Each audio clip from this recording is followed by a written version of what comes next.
আসসালামু আলাইকুম। ওয়ালাইকুম আসসালাম। কেমন আছেন আপনি? ভালো আছি। আচ্ছা, আপনার এই জমিতে কি কি চাষাবাদ করছেন আপনি?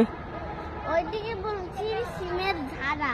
জি জি জি মধ্যে হলো হলো মূলো। জি জি ওই জায়গা হলো করলা জি আর উস্ত। জি আর এখান থেকে এইটুকু পুরো বেগুন। জি জি জি জি জি আর ওই পাশে ওই পাশে বুনছি হলো পেঁপে। জি জি আর ওই পাশে বুনছি হলো হলো লাল শাক, জি পুঁই জি শাক, আবার হলো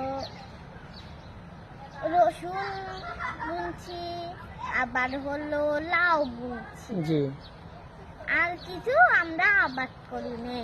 জি জি বুঝতে পারতেছি। আমরা হলো আপনি একটা ধানের খেতি করছি, ওই জায়গা চারিপাশে বেগুন আর বেগুন খেলানের জি বেগুন। জি জি জি আচ্ছা, আপনার জমিতে তো খুব সুন্দর চাষাবাদ করছেন, তো এটা নিয়ে আপনার কাছে কি ধারণা যে এটা খুব আপনার কাছে কেমন লাগতেছে, আপনার অনুভূতিটা আমাদের কি? তো অনেক সুন্দর লাগছে, জি জি কিন্তু আমরা বদলি হয়ে যাব তো তার লেগে এটা আর দেখতে পারবো না। জি জি জি বুঝতে পারছি। জি জি জি যাই হোক, আপনার সাথে কথা বলে ভালো লাগছে, ধন্যবাদ।